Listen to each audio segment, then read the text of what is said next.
a fundamental question that it seems everyone keeps returning to, from philosophers to astrophysicists to primary school children, is, does God exist?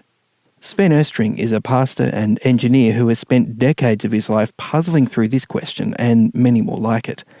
And in this episode, he joins me in the studio in the hope that you, listening to this, might experience one of those light bulb moments.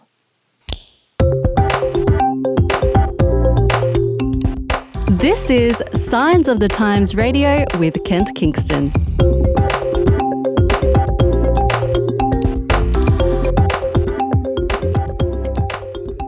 So, Sven, for quite a while, you lived in Western Australia. I did, yes. In Perth there, and you were working in the university sector as a chaplain and as an equal opportunity officer, and any other roles?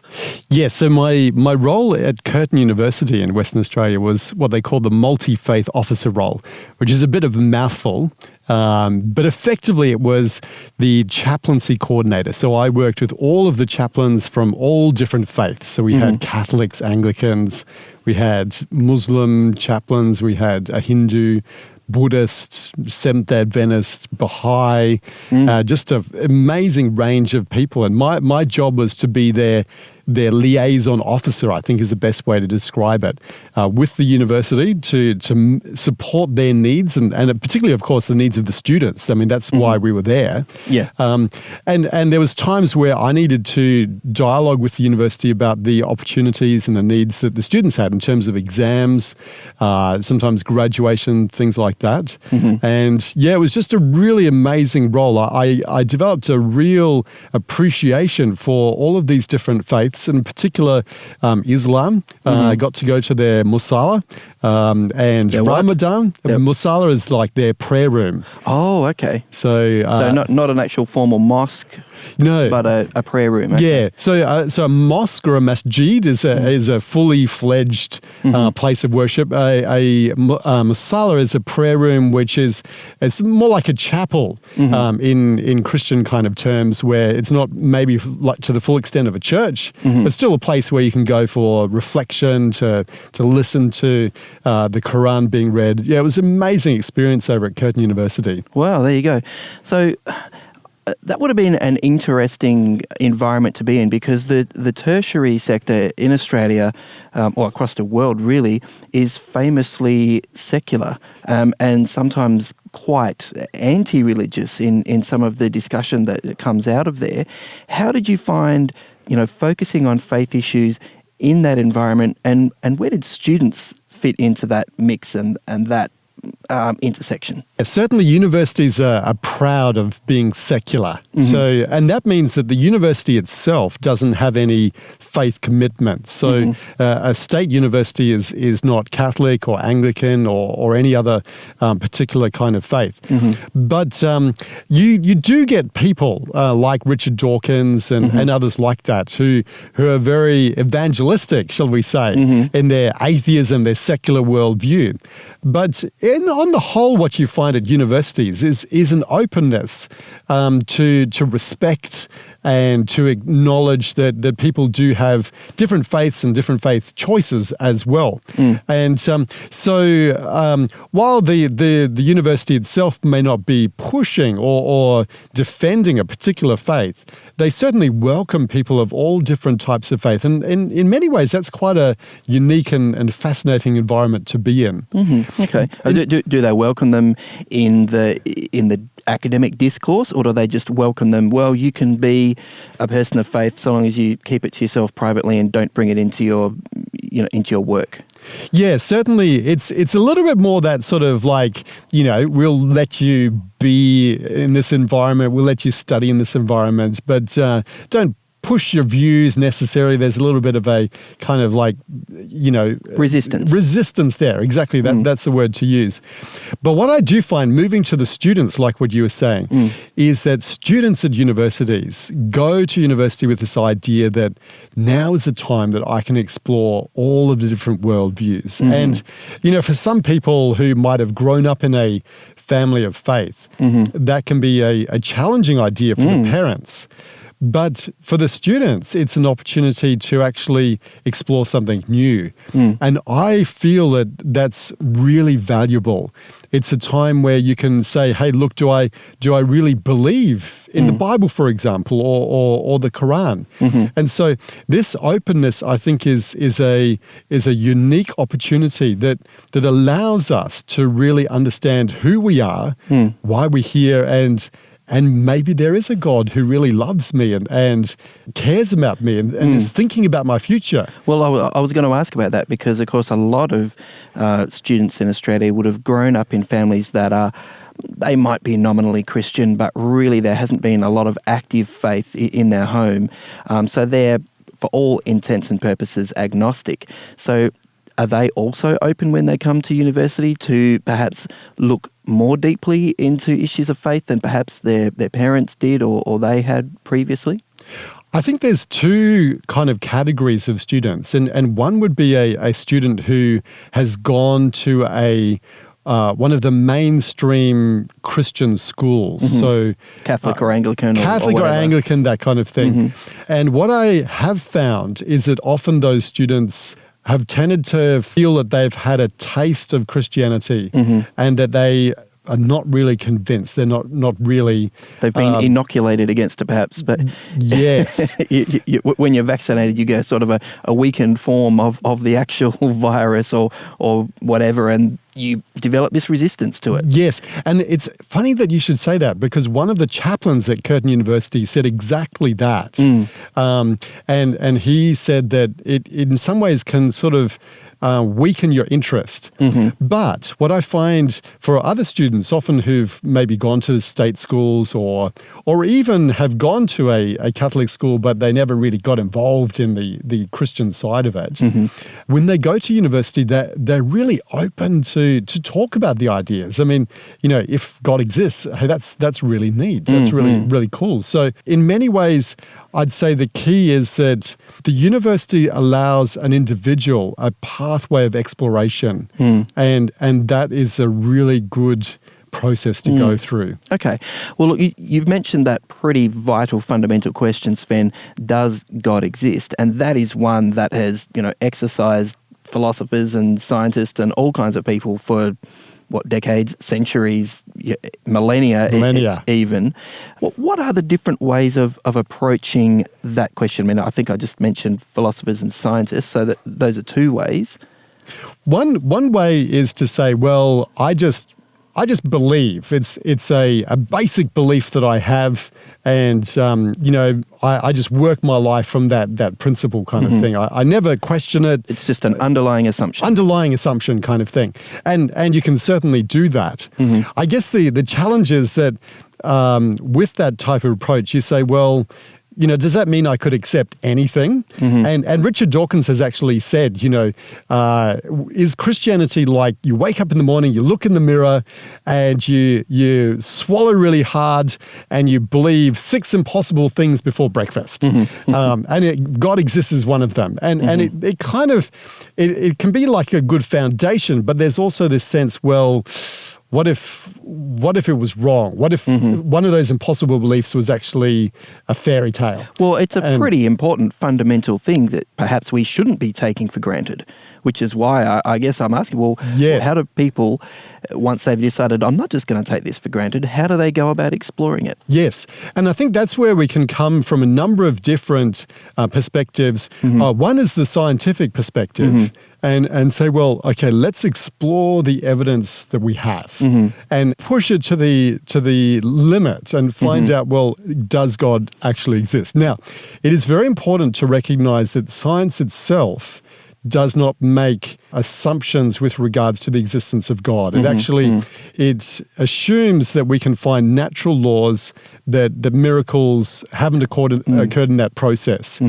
So science itself is not committed in that process. But what we find in science can lead to observations which, as a rational person, you can say, well, that points me towards God.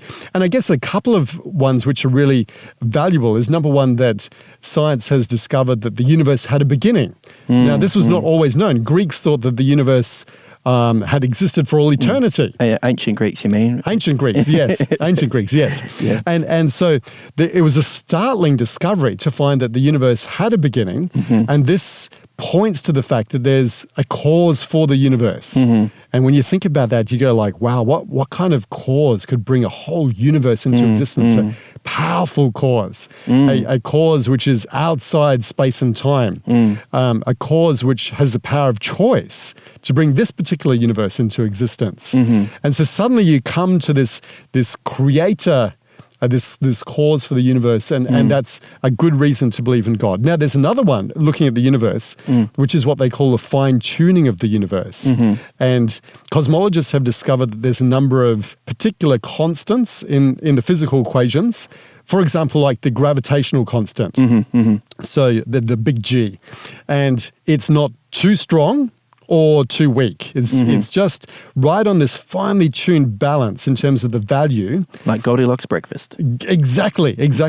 And so, and the gravitational constant is not the only one. There's a whole range of other ones.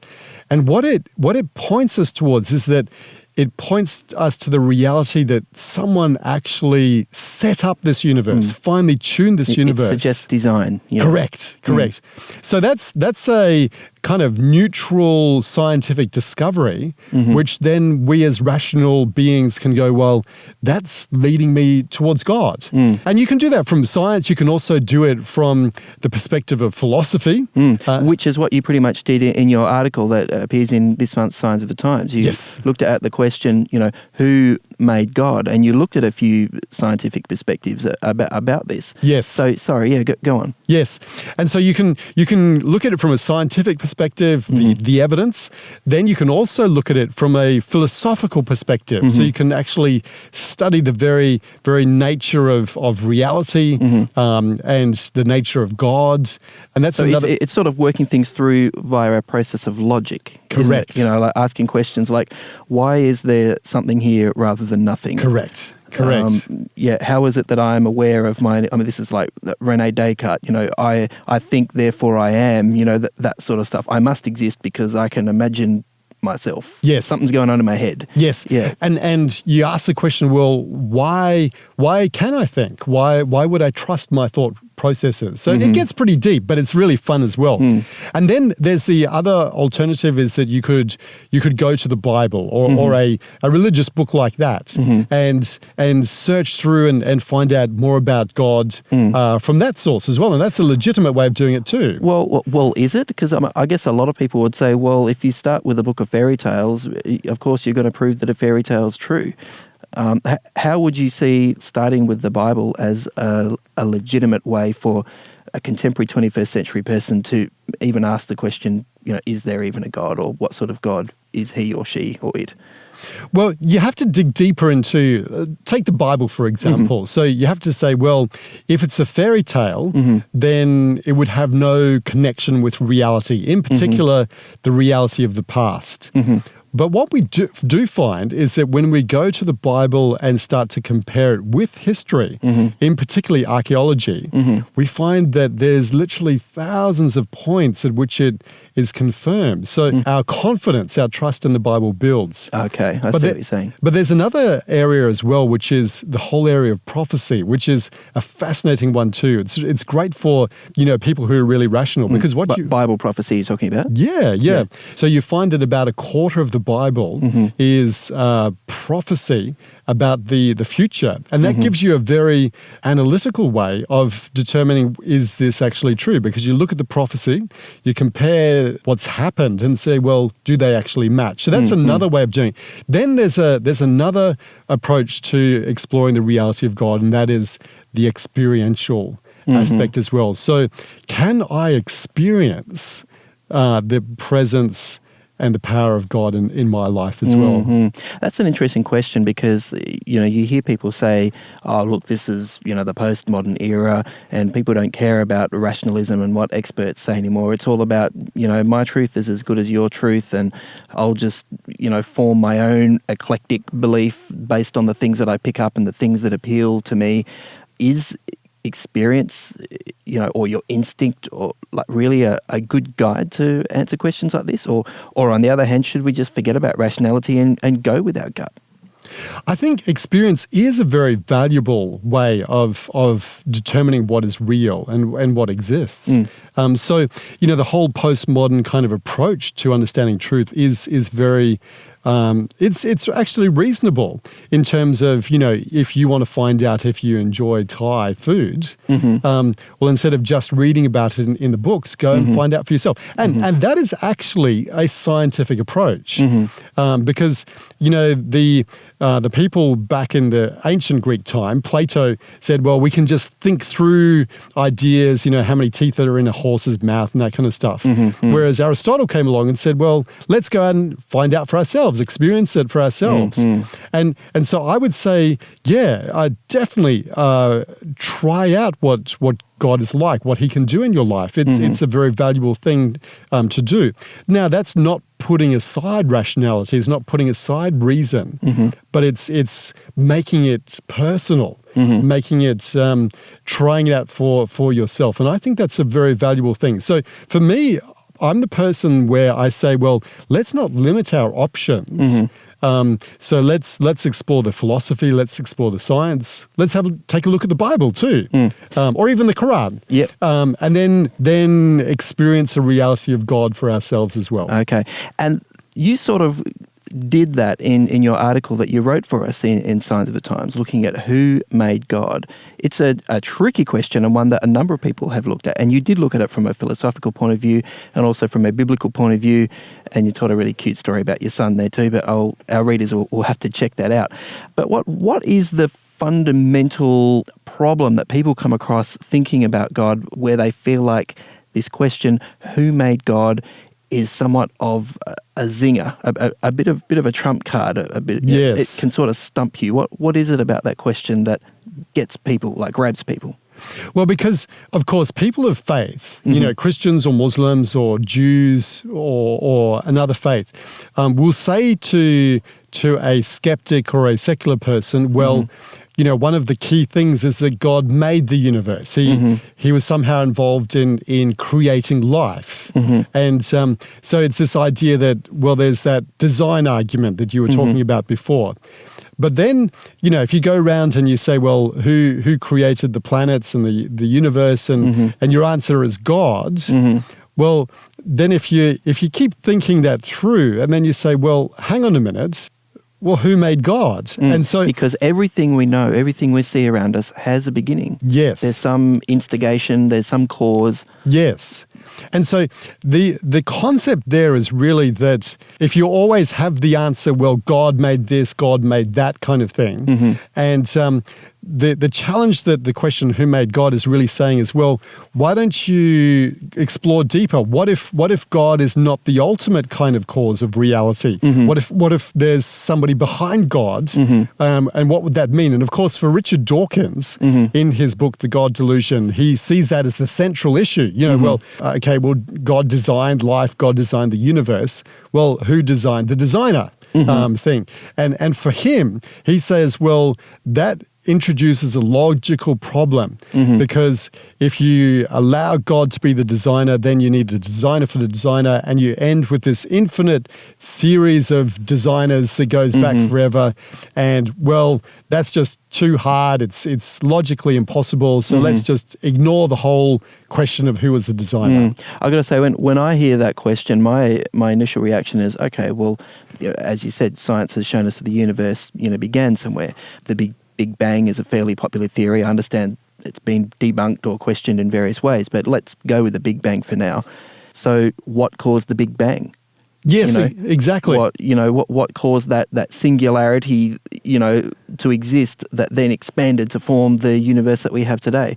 For me, it seems like logically you end up with the same trouble. Like, what was before that? What was before that? What caused that? What caused that? And what caused that? And what caused that? Yeah. And of course, the question of what caused the Big Bang or caused the universe to exist is a very scientific question. We would ask, well, what caused our genome to exist? What caused, the baby to exist? All of that kind of thing. So it's a very scientific kind of question.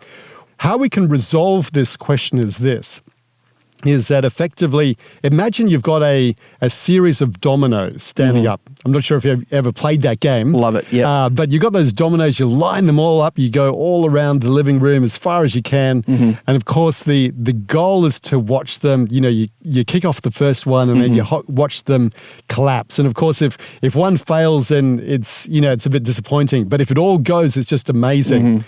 So the challenge is that in that line of dominoes standing up waiting to fall, you have to have another domino behind it to make it to fall. But logically, if the line of dominoes goes back to infinity, if they're all waiting for another domino to fall, then none of them would fall.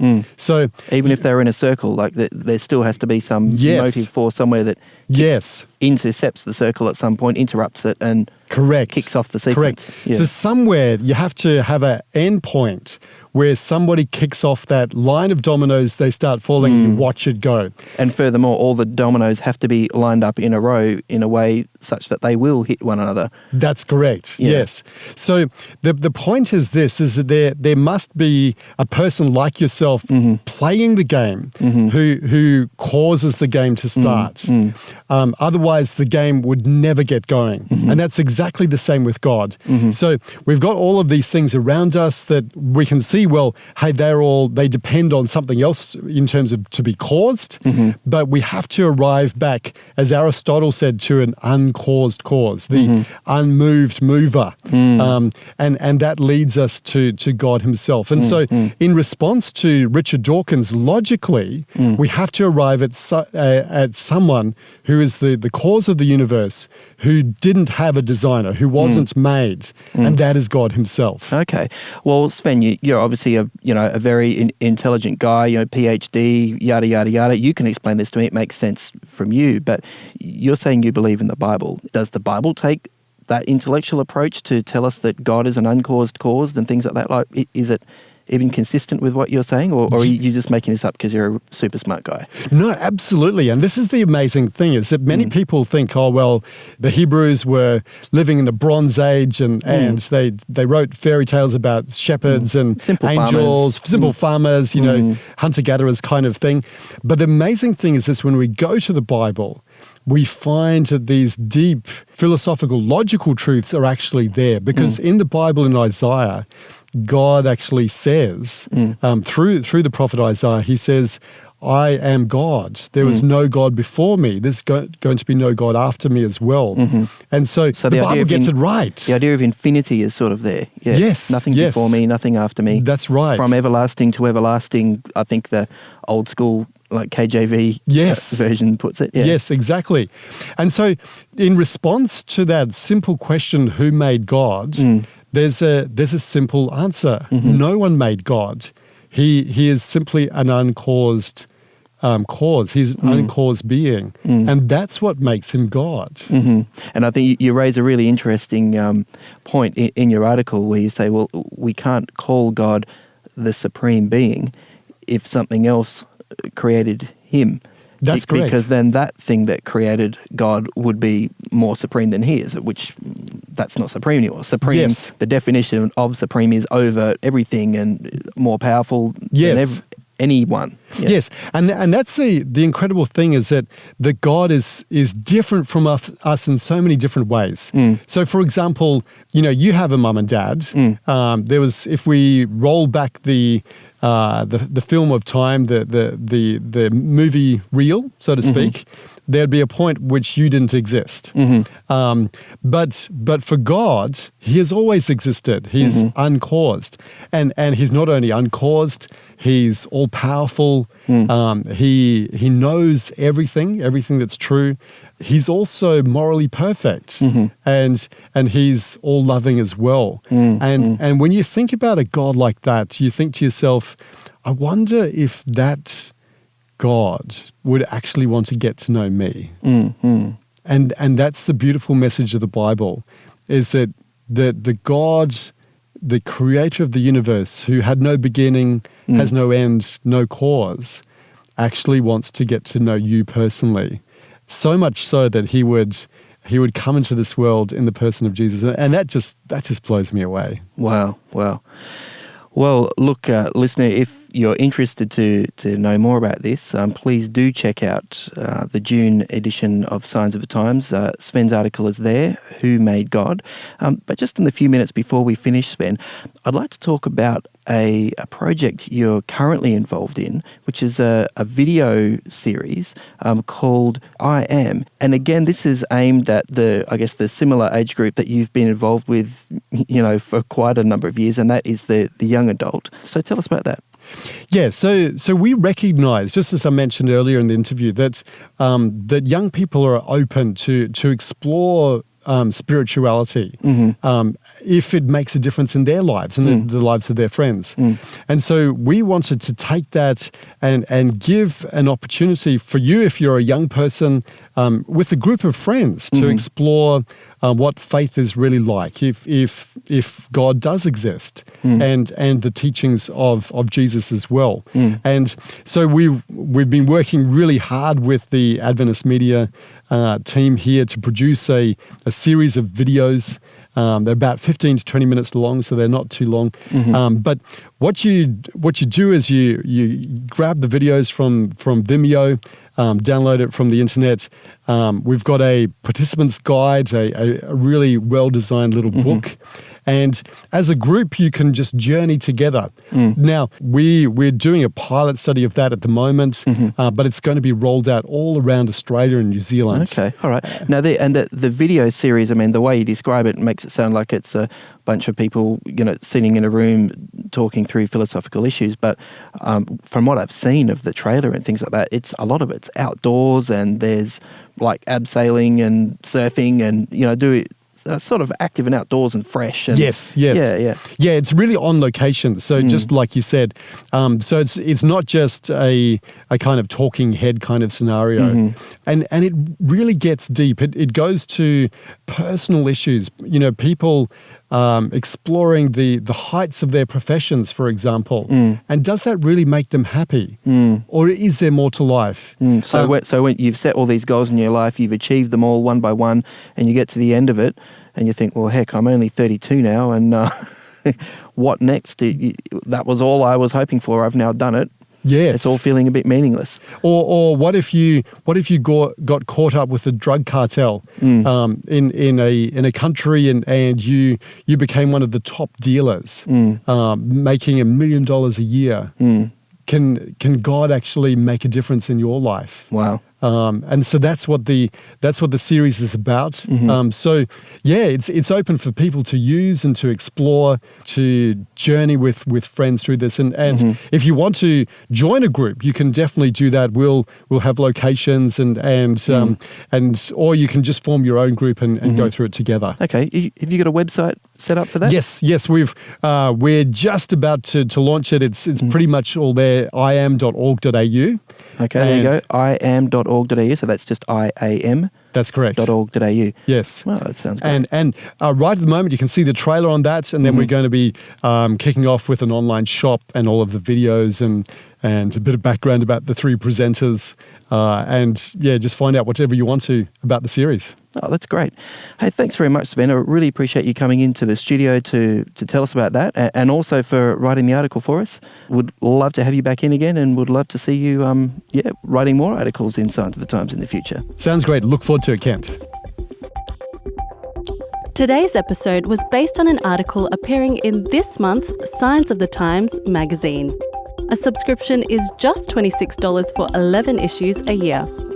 To find out more, visit signsofthetimes.org.au. Signs of the Times has been published in Australia since 1886 and is proudly produced by Adventist Media.